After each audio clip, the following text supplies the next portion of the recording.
Design of floor slabs for seismic forces. This presentation specifically covers the seismic design of concrete and post-tensioned floors.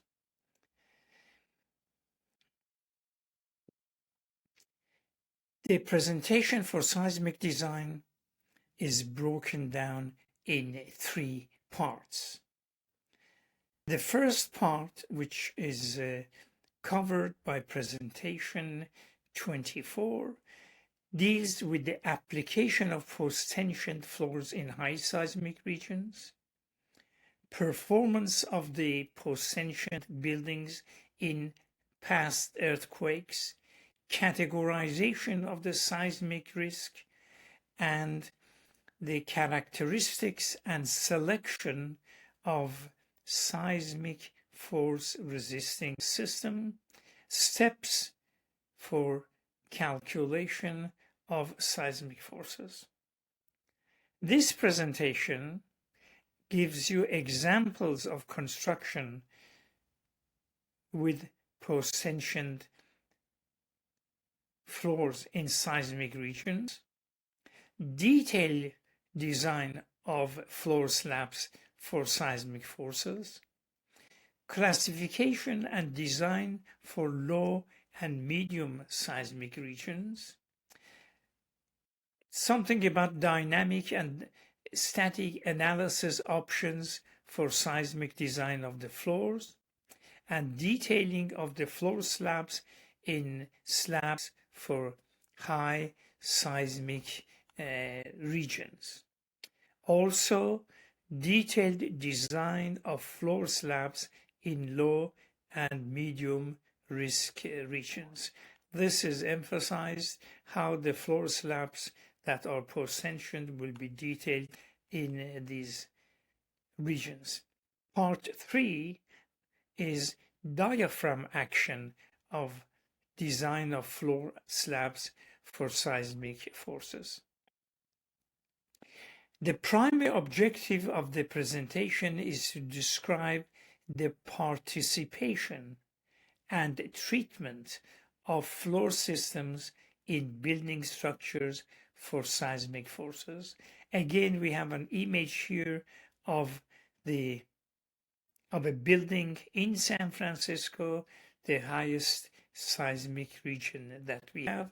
You have the seismic frame here on the left and the gravity frame to the right. Again, I draw your attention to the difference between the gravity column and the seismic resisting column. Other examples, also in San Francisco, high-rise buildings, both of which are constructed with flat slab post-tensioned construction reinforced with unbonded tendons. 2 more examples of high seismic regions, both of them again in San Francisco, where we have the highest seismic force. Another 2 also in San Francisco. Why do I repeat showing high-rise buildings with flat slab construction, with post-tensioning, with unbonded tendons in San Francisco? Because I have, through the course of my travels and meeting with post-tensioning engineers worldwide, many locations where post-tensioning is considered not to be allowed in building construction. In some countries, explicitly application of post-tensioning is banned. This is medium rise building, also post-tensioned, flat slab, about 8-inch thickness in San Francisco Bay Area. The bulk of the application of post-tensioning is in common medium or low-rise buildings. In The reason for that being not every building is high rise. There are a lot of medium and low rise buildings, and obviously they use also post tensioning. Now, what are the design considerations? For low and moderate earthquake risk, seismic design categories A, B, and C regions, SLAB is allowed to participate in resisting seismic forces. Want to emphasize again, the SLAB is permitted to be part of the seismic load resisting system, where post-tensioned or otherwise, in seismic regions A, B, and C, which is low and medium. San Francisco is high seismic risk region, which we will deal with shortly. You can use the static equivalent lateral force if floor slabs are considered as part of the lateral force resisting system. Floor slabs are allowed to frame with columns or shear walls and resist seismic forces. Dynamic analysis doesn't apply for determination of seismic forces in floor slabs. I will explain in the coming slides why. Dynamic solutions commonly available in the commercial software report the maxima of actions at the far ends of lateral force resisting members like columns and walls from envelope of multiple solutions. Now, dynamic solutions conclude with envelope of many modes. Actions resulting from the envelope of the lateral forces on the slab are not pertinent to obtain solutions for the distribution of forces in the floor slabs. The next page explains. Here, if you have a frame and you do dynamic analysis, the earthquake force is considered here, a number of vibration modes are worked out in the background, and what you receive as report are forces like F1, F2, F3, F4 at the far ends of the seismic members here, which are the largest from the modes of vibration. These do not add up to zero, need not add up to zero either, because you use them for design of the column here, for example.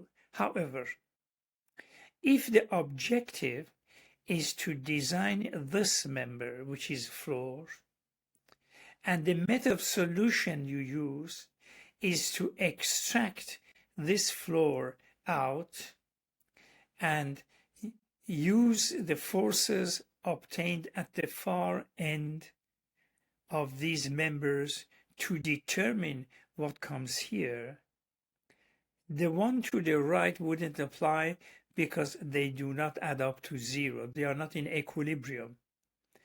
They are from the envelope. You have to have forces F1, F2, F3, F4 that add up to zero. So you need to use static equivalent method if the objective is the design of the floor system, not the design of the column and walls or beams for that matter. High seismic risk regions, response spectrum, or other dynamic analysis options can be used to determine the design forces of the lateral force resisting system, namely designated walls, beams, and columns. In high seismic risk regions, floor slabs are designed for gravity and diaphragm action.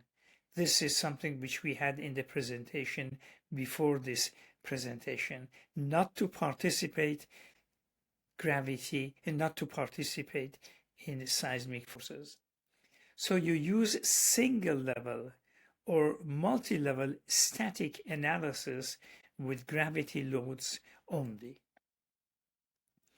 Design of floors for deformation compatibility, which is a requirement in some seismic design, and diaphragm action and overstrength considerations, where applicable, should be handled. You design them for these items as we will be discussing here.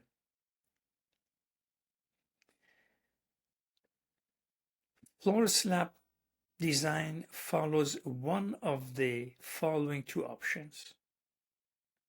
One option is that floors that do not participate in frame action with columns or walls to resist seismic forces. This is for seismic design categories D, E, and F, high seismic risk region. These are the regions where the floor slab is not designated part of lateral force resisting system. Then we also deal with floors that do participate in frame action with walls and columns to resist lateral forces. This is in low and medium seismic regions, A, B, and C. We will cover both options, the design of both options. But irrespective of seismic design category A, B, C, D, E, F, the floor slabs must be designed for diaphragm action in distributing the seismic forces among the designated seismic force resisting members of the framing. The diaphragm action is in the next presentation. This one does not deal with the diaphragm action. Design of floor action is given in part 3. For slabs not part of the primary force resisting system, like seismic categories D, E, and F, high seismic regions, we need to know how to handle wall to slab connection and wall to column connection, because the slab is to act as a diaphragm, not as a member in bending or shear. Floor slab is not considered as part of the primary force resisting system of the framing. This is for the buildings such as in San Francisco. Therefore, do not calculate nor design the slab connection to the designated framing for force transfer. Do not calculate moments and shears for transfer between the wall and the slab or between the column and the slab, although there is an exception which I will discuss later. Detail the connection for adequate ductility under design drift. The key issue is not force transfer. The key issue is the control of deformation. Deformation control is by way of detailing of the connection, not transfer of the force.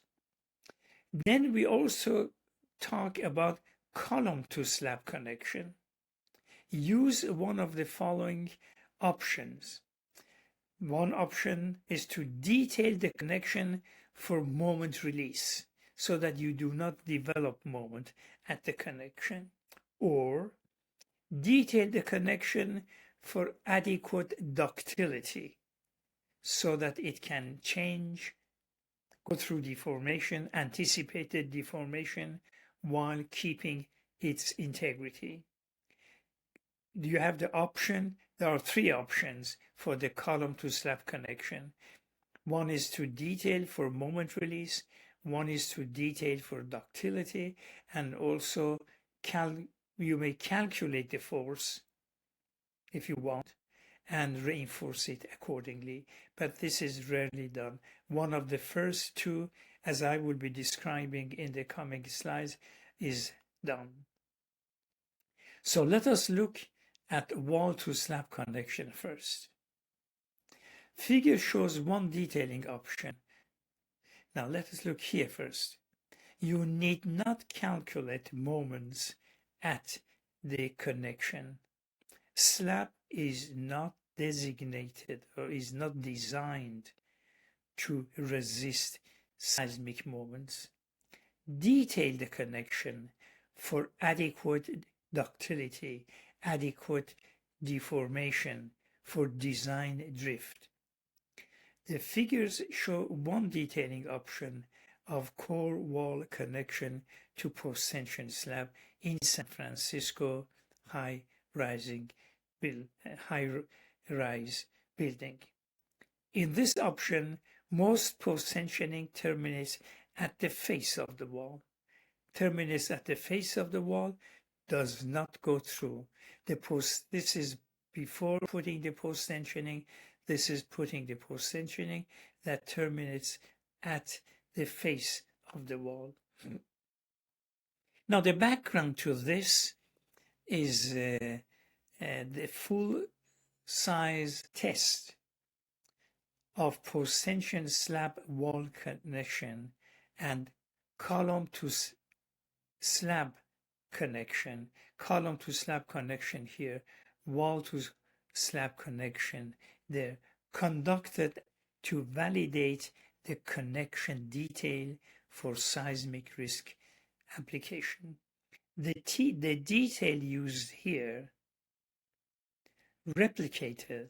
This is a full-size test at California, UC Berkeley.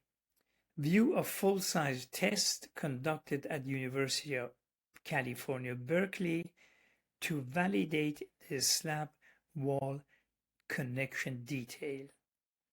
The slab is reinforced with unbonded tendon, and these represent the live load.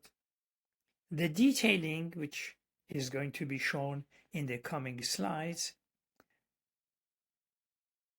for detailing selected the slab connection to wall and the slab connection to the column, went up to 10% drift while resisting their design load.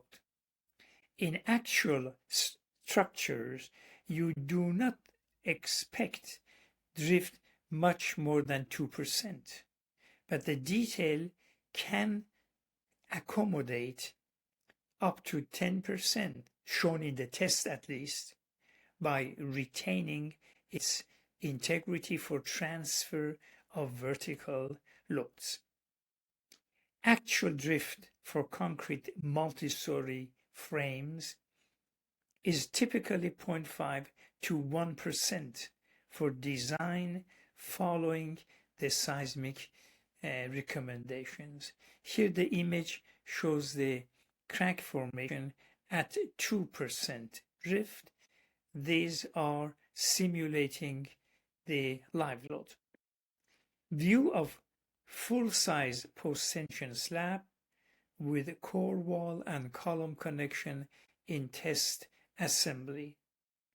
Crack formation at slab core wall connection for the detail used initiated at 2.5% drift. the cracks started at 2.5% drift. Now, the actual design is the performance is typically less than 2% drift. The connection detail tested was subsequently used in construction. Here are the details of the connection. Wall to slab connection. Design the slab connection with wall as rotationally free.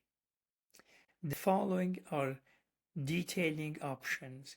Here, the tendon is terminated at mid-depth, away from the face of the wall.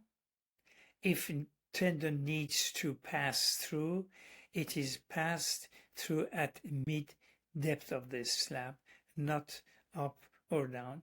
These are the details that are recommended for the connection of the slab to the wall.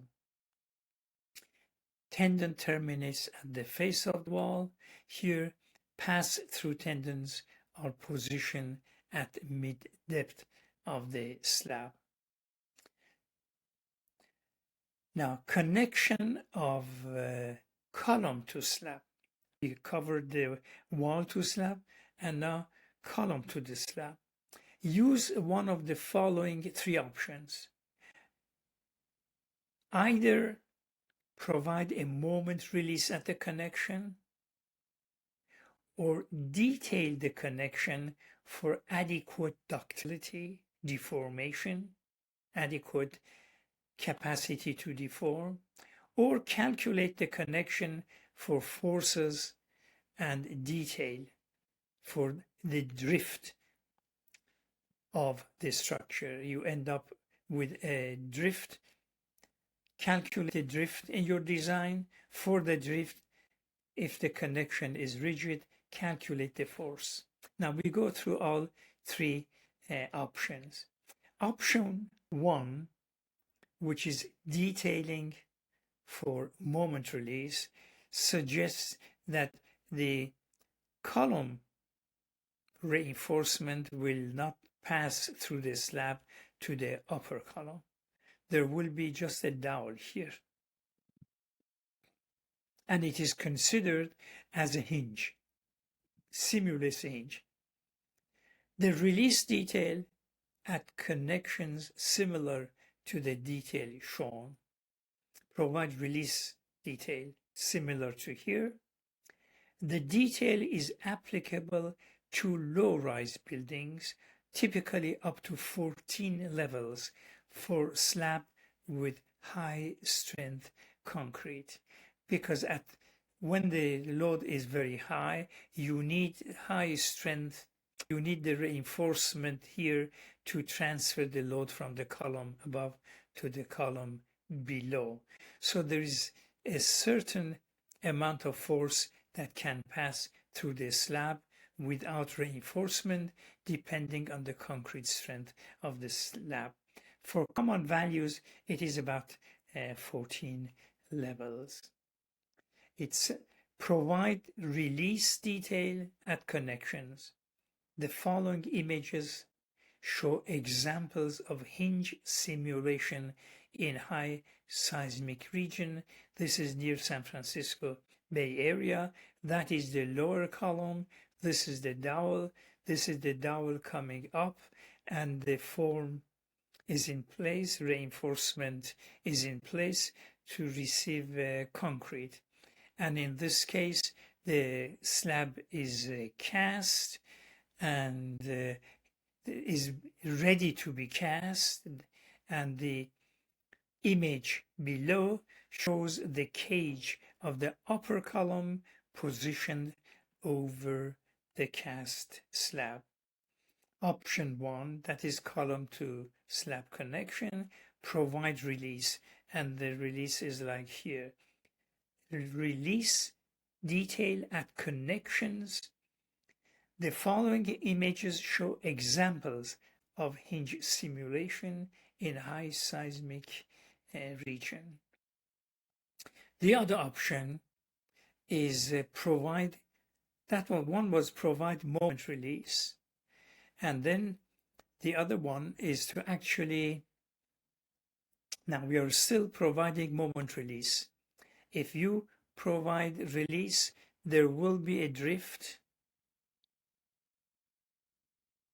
And depending on the amount of drift, there can be interference between the edge of the concrete and slab. And if the interference existing this much strain, it crushes the concrete at the corner. So you calculate the interference for the design drift, and you work out the amount of strain. If it exceeds this amount, 0.003, which is the crushing of concrete, you will provide it with some elastomeric pad between the top of the column and underside of the slab. Figure shows the analysis model of the point to estimate the strain as a contact. Now, option 2, option 1 was release. Option 2 is to detail the joint for adequate ductility to sustain the design deformation without losing its design capacity to resist gravity load. What it means provide adequate detailing so that the joint can drift, but still be able to resist the gravity load for which it is designed. So it is a detailing option this time. 318, ACI 318 recommends an option for detailing the joint for adequate ductility. And here is the formula. If the drift is calculated, drift is this, and the shear is this, that means the column. This is based on the column force. If you fall within this region, nothing is required. The gravity design provides enough ductility. But if you fall here, in other words, the design, shear, and drift end up here, you provide detailing, you provide shear reinforcement. The area of shear reinforcement is given by this relationship here. ACI 318 recommends an option for detailing the joint for adequate ductility to sustain the design drift. Figure shows the limit of actions for which the recommended ACI 318 reinforcement applies. ACI 318 does not recommend the special detailing if the calculated drift is less than 0.005. Here is for this region, you don't have to do anything. But if the drift is more, you have to find out the shear value and see whether you are below this line or above. The details of detailing are shown here. Detail the joint for adequate ductility to sustain the design deformation without losing its design capacity to resist the design gravity. The diagram illustrates the parameters to determine the threshold for ductile. Now the parameters was in the previous diagram. Here is the region that you need to reinforce 4 times the slab thickness from the face of the wall. The amount of shear reinforcement was in 2 slides prior to this at the bottom right. Where applicable, the recommended ductility shear reinforcement extends 4 times the slab thickness from the column face, 4 times the slab thickness from the column face. The recommended cross-sectional area of the shear reinforcement is given here based on SI or US system of units. These are the types of shear reinforcement you can provide, and the diagram here shows an example where shear reinforcement is in. Option 3 for the column slab connection is to calculate the demand forces and design for them. Using the drift displacement delta U, calculate the associated moment mu, and reinforce the joint accordingly. That is the relationship for mu in terms of delta U. The figure shows the statics of the column. Now we go to floor slabs that participate in frame action of seismic forces. These are applicable to low and moderate seismic risk regions A, B, and C. The floors are assumed to remain elastic in resisting the lateral forces. Cracking is moderate. Its consequence in stiffness reduction of the building frame is accounted for in drift calculation. So static equivalent lateral force analysis applies in calculating the floor's design forces.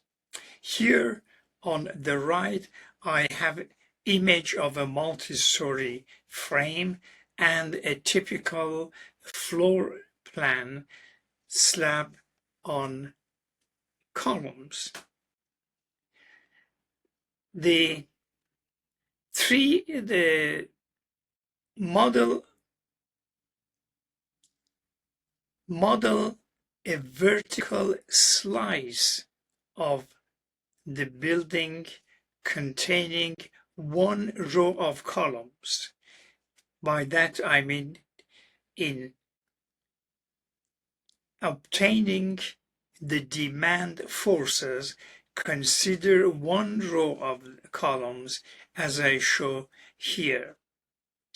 3D modeling and analysis of the entire building based on simplified floor slab, followed by extraction of actions for each level by level analysis and design is the common application. Now, there are 2 schemes here. Scheme number 1 is the traditional scheme, whereby design engineer will consider one row of columns and associated slabs and find the force demand. The other option is to do a 3D analysis of the entire building frame and determine the actions at the connection of the columns to the slab, and then design the slab under the action at the connection of the supports.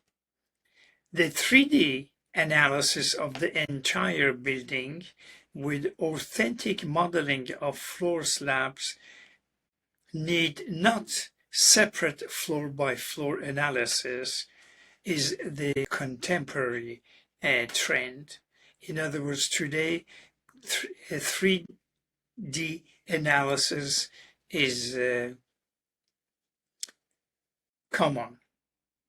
The image shows what I described in the previous two slides, that you consider one slice of the frame with associated tributary as load on it. But when it comes to how much in the analysis the width of the tributary will be considered to determine the demand at the slab column connection, that depends on the reinforcement style of the slab. Now, it says extract plane frames from the structure, each consisting of a strip of slab along a row of columns with its columns associated slab tributary. Perform static frame analysis of the extracted subframe for drift and design forces. For RC slabs, reinforced concrete slabs, stiffness 25% of the slab tributary is considered for stiffness calculation of drift. 25% is considered to act with the column when the lateral displacement under seismic load is considered. For PT slabs, the practice is 50%. These relationships are not in ACI code. These have been quoted here based on practice of many consulting engineers. Many concrete floors are not regular, such as the one shown here. Irregular frames do not always lend themselves to plane frame simplification for lateral analysis, as was shown in the previous slides, that you will take a slice vertically of the entire building. Current analysis and design software for post-tensioned building frames offers two options to handle the irregular slab and support layout. I have the two options shown on the right. Option 1, using single-level software or multi-level software that oversimplifies the slab features in its analysis and the model. Oversimplify, I mean the column drops are typically neglected in the overall multi-story analysis. The steps are typically disregarded in modeling. And then from this 3D analysis, a static analysis is obtained for a single level to which the forces at the far ends of columns and walls extracted from the 3D model are applied. And the slab in this case is modeled more accurately in terms of openings, steps, and so on. It says extract the actions at the ends of the columns and the walls for each level from the model at the top. Analyze each level with authentic representation of the slab details. Here, I mean showing the drops, steps, openings, using the force extracted from the multi-level. Analyze for the multi-level analysis to arrive at more reliable design of values of the slab. Now, this has been the practice for many years. It is still practice, but there are today's software that permit you to have the 3D model with accuracy enough to obtain reliable solutions for the force demand of single levels. Software-based options are for low and seismic. If you really need to use the lateral force, or let me start here.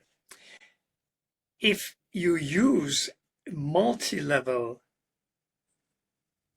framing, modeling, as described in the previous slide, in order to obtain the demand at the end of the far end of the columns and walls, the dynamic analysis would not apply. You have to do your multi-level using static analysis. And why is that?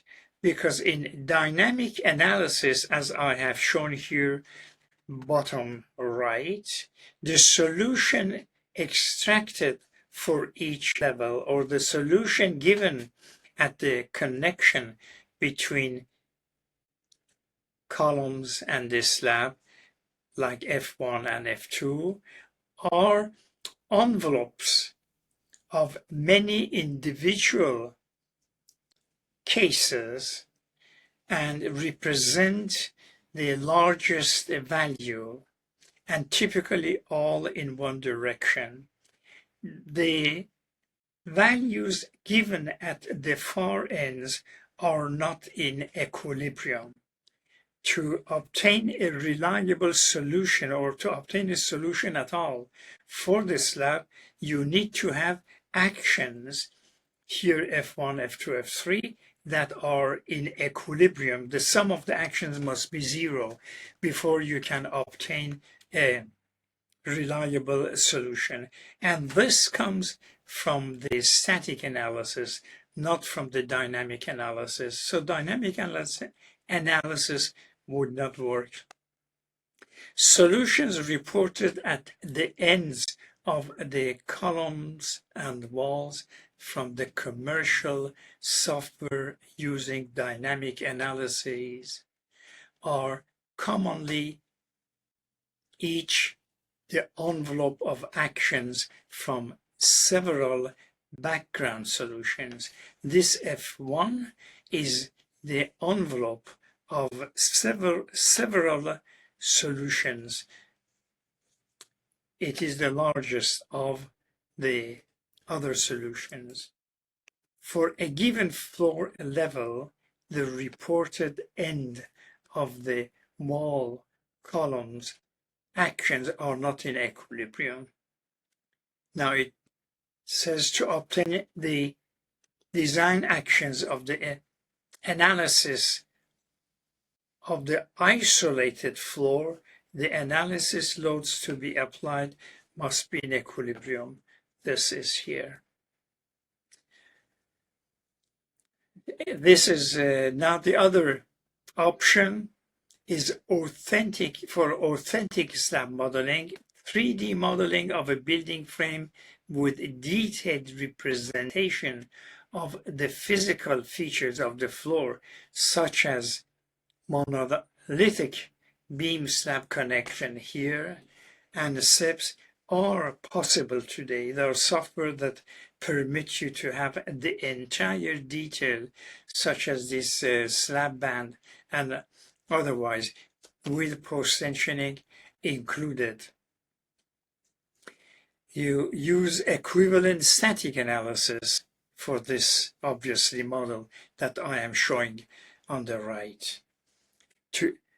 For applied load to the building model to determine the actions in the slab.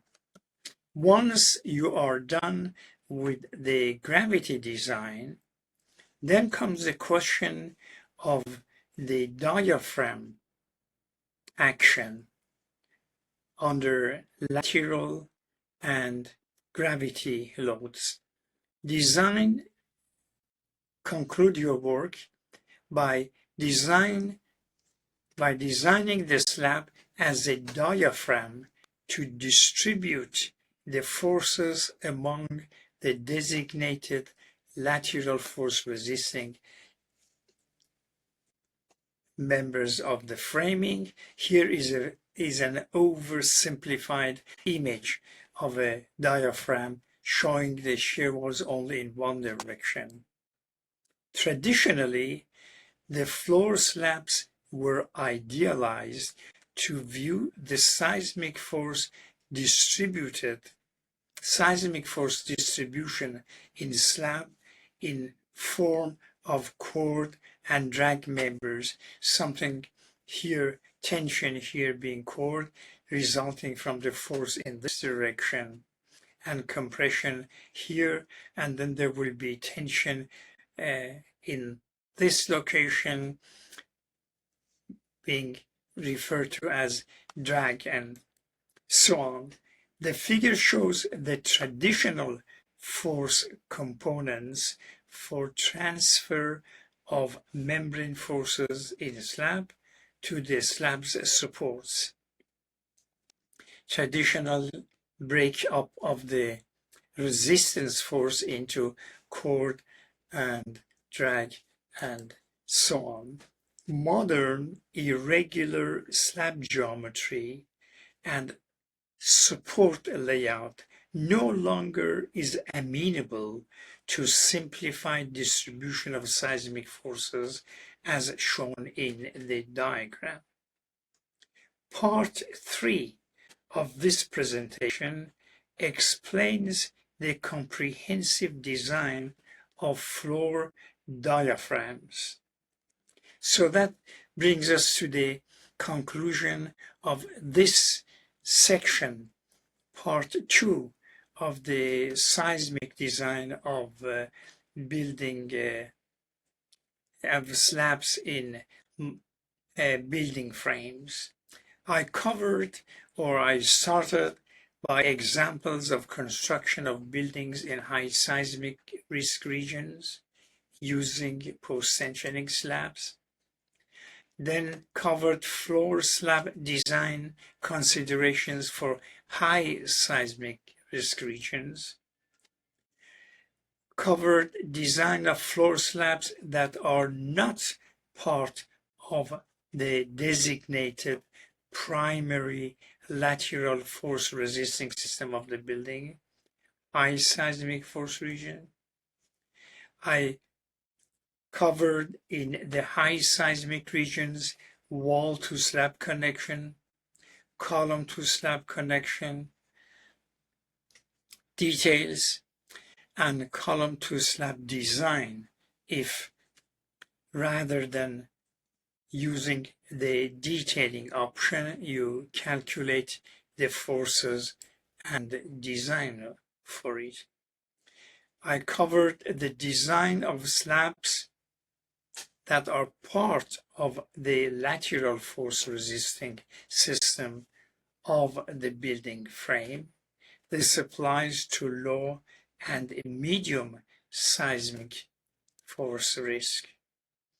The material that was covered is extracted partially from this book and covers the second of the three presentations on seismic design of floor slabs.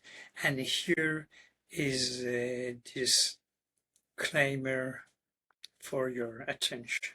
Thank you.